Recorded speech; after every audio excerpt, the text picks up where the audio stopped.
Hello and welcome to our new tutorial.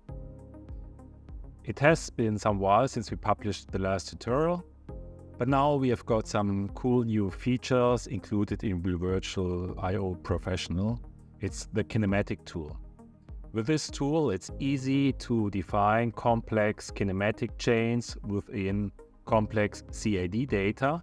And you are seeing here the results of the work with the kinematic tool based on the stacker crane example.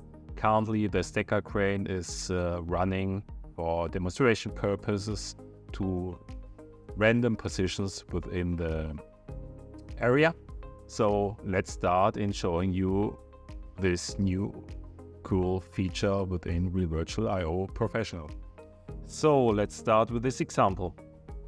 I would like to define two axes for the stacker crane model, the horizontal axis and the vertical axis.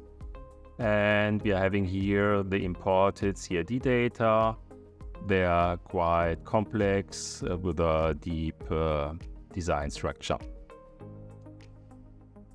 So we are going to use the new kinematic tool. How do you open it? So first of all, there is in Real Virtual this kinematic tool, which will open the kinematic tool window, and I usually set it here as a tab.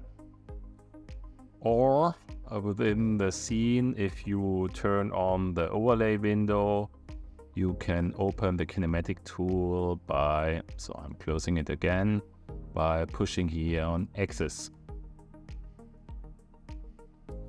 I would like now to define a new axis for this stacker crane, and as we do it usually, I will define the axis external from the CAD design, because the CAD design is not structured at all in a kinematic manner. So it's most of the cases it's a better approach to define the kinematic externally.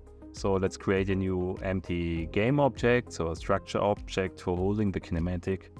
I'm calling it kinematic.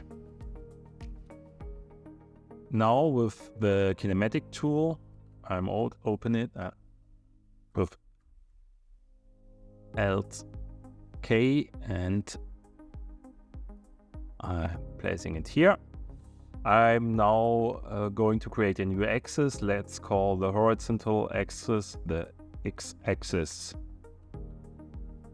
And I created the new axis, and now there are several steps you need to do within the kinematic tool. First thing to do for an axis is to define the axis reference. So the axis reference is defining the zero or pivot point of the axis. For this horizontal axis, it's not very important where to place it. And as you can see, while in set axis reference, I'm in hover mode and all the meshes within the scene are marked. And for all the meshes, I see the crosses here. So the blue, red and green cross is for the pivot point of this mesh. And for example, if you see here, the center point of the mesh is with white cross. So the geometric center point. And I'm just selecting, for example, let's take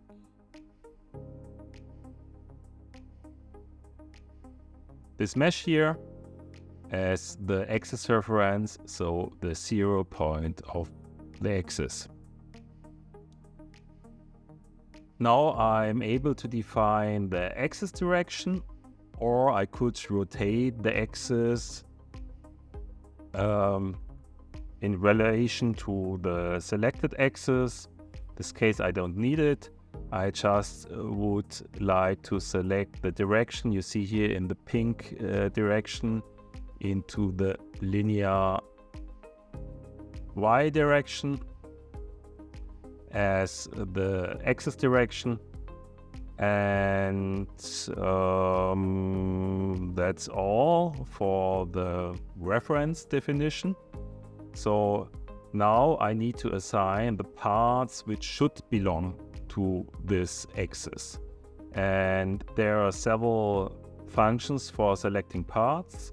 So one function is the select part mode. If I click on this, I can hover over the components, click on them. I just do it more or less in a random way currently, and all the selected parts are assigned to this axis. Now I could add a drive,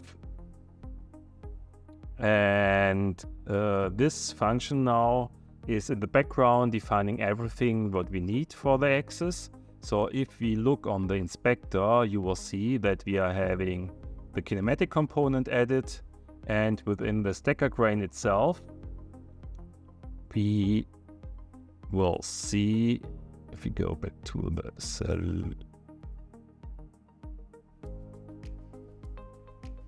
to the selected parts, we will see that also the groups are added automatically. So in the background, the kinematic tool is using or adding components which we already know, the kinematic script, so the drive script and the group script, but you don't need to take care about that. It will do all of this in the background. Just for testing purposes, I will add here the drive erratic position for driving to random position, and let's move it to the maximum position of 6000 with a speed of 1000 millimeters per second, just for testing. But you will see that I just randomly clicked on objects for demonstration purposes, so only parts of it will move. That's what I've selected in this demonstration. So let's take a deeper look into the kinematic tool. So the kinematic tool is kept open even if you select another component. If you would like to create a new axis, you should select if it should be a kinematic chain or drives, for example, you should select the upper drive, or you could, for example, also define the axis in parallel by defining here y-axis. I'm defining a new axis, and you will see that the new component is created. The kinematic tool always opens or changes in its view based on the axis you are selecting. But if you keep something different, it's kept open. So concerning the x-axis, I just selected several components. If we check these components in here, you will see that the structure of the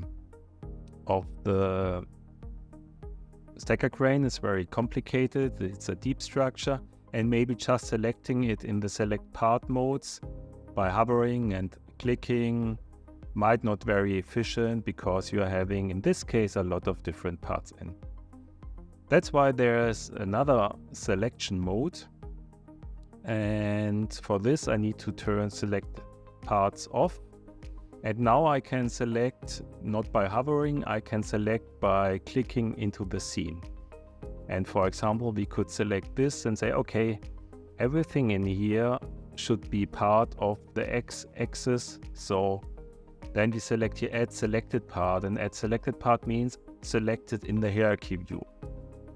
Okay, so now everything is in. Maybe that has been too much, so I will remove selected parts and start once again. So as you see here, I select the components and select add selected parts. So this part here, for example, I don't want it to be part of this, and I can select remove selected parts. While doing the selection and deselection, there's also the function here isolate or hide, and that's very useful to see what you have selected. So for example, I see that the drives are still missing in this component here. So let's check what's this. Even this is maybe missing. Yeah, that's not missing, but here these two components add selected parts, and as you can see, they're directly hidden. So what about this drive? Okay, yeah, also a lot of components which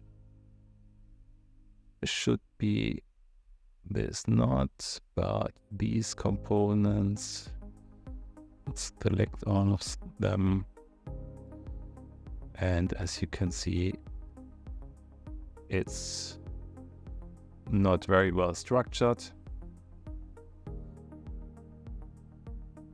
And I'm adding also these selected drives. And for example, if I click on isolate, I'm seeing everything what I've selected here.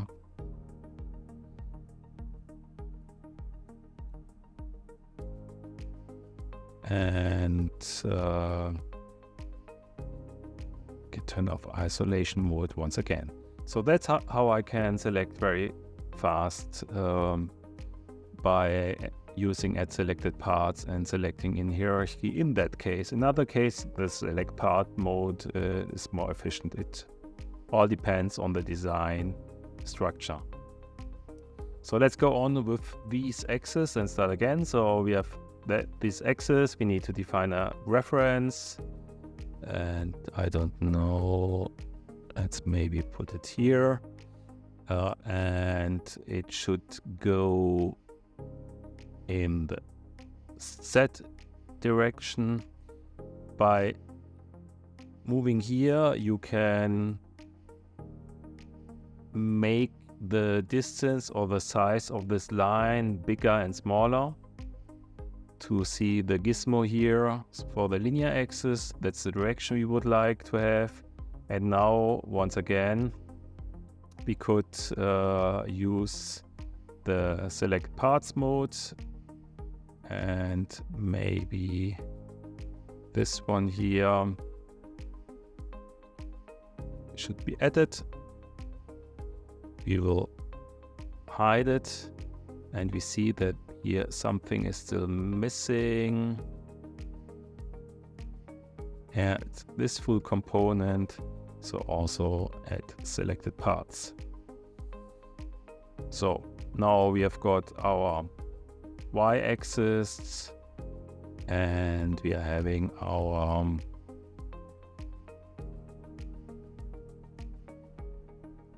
x-axis and y-axis defined in the kinematic chain.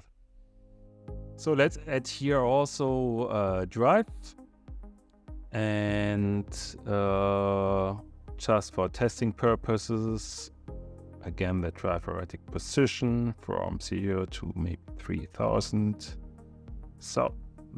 millimeters.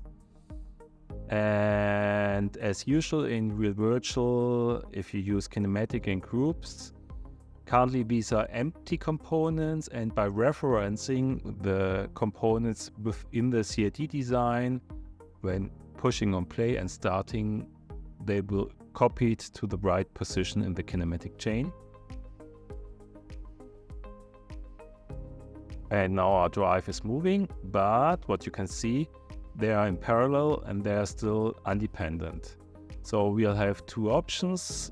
For drive-driven components, we could just make this as a subcomponent, the y-axis of the x-axis, or there's another option. You can define here the upper axis, and if you take the x-axis as the upper axis in the y-axis, both components are going to move together as wished. So that's about defining the basic kinematics. There are still some things I would like to show you about our new kinematic tool. So first of all, if you added parts to a group, how do you remove them? In the select parts mode, it's always possible to push on the shift while clicking on the components, and components are always selected based on vertices. So you see here, I can deselect the parts. Maybe you will see it easier in the isolate mode by pushing on shift. That's one way for doing it. Another way for deselecting parts is the remove all parts. By doing this, we could remove all parts from the current axis. And the groups which are defining the parts to be part of the axis are removed. And maybe for showing you also a way for defining kinematics, there's also one approach where you maybe first assign everything. First, I need to select the x-axis. Here. So that's the full stacker crane, and I'm adding first all parts, even the wrong ones, to our x-axis by add selected parts. See, the full stacker crane is now part of our x-axis. But now I'm switching to our y-axis, and here in the y-axis, one very important thing is sometimes the kinematic tool is switching due to performance reasoning between the selection modes. So if you need to have the mouse pointer selection mode, click on here again. And now I'm taking the upper component of this component and I'm adding it to my y-axis. Currently it's part of the x-axis, but by now adding it to the y-axis, add selected parts, it will be now part of the y-axis, and also the upper component, which has been before part of the x-axis, there the axis assignment is removed so that our kinematic is still working. But we have forgotten this part here. So let's go back to our design and let's go first select our axis. So here on the design, we have forgotten these components, and it's this here. It's still also part of the x-axis. Let's add it to the y-axis, and now our kinematic will move.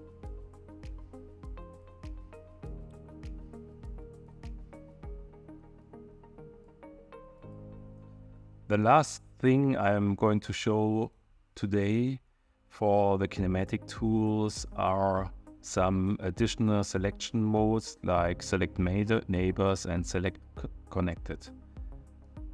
For showing this, maybe I remove all parts again, so my axis is empty, no groups are anymore attached to the CAD components. And I'm selecting a first part, maybe take this one.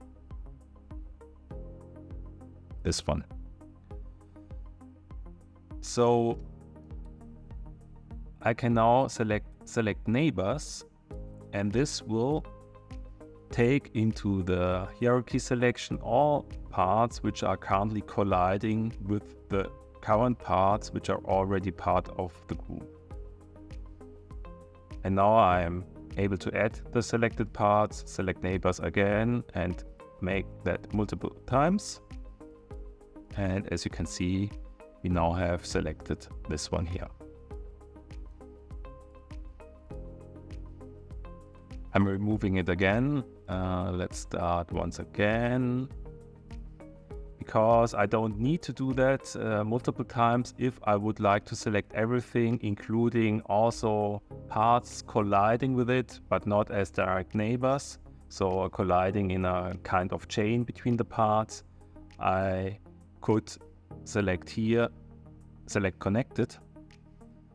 And now I need to select edit. And you will see this gives the same result. So in some circumstances, that's also a very fast and performant way for defining components. So thanks a lot for today, that you followed our tutorial about the new kinematic tool, which is part of Real Virtual Professional. Especially for big CAD designs and complex CAD design, it really speeds up the time you need for defining the kinematic in this model. Thanks a lot for watching today, and bye-bye.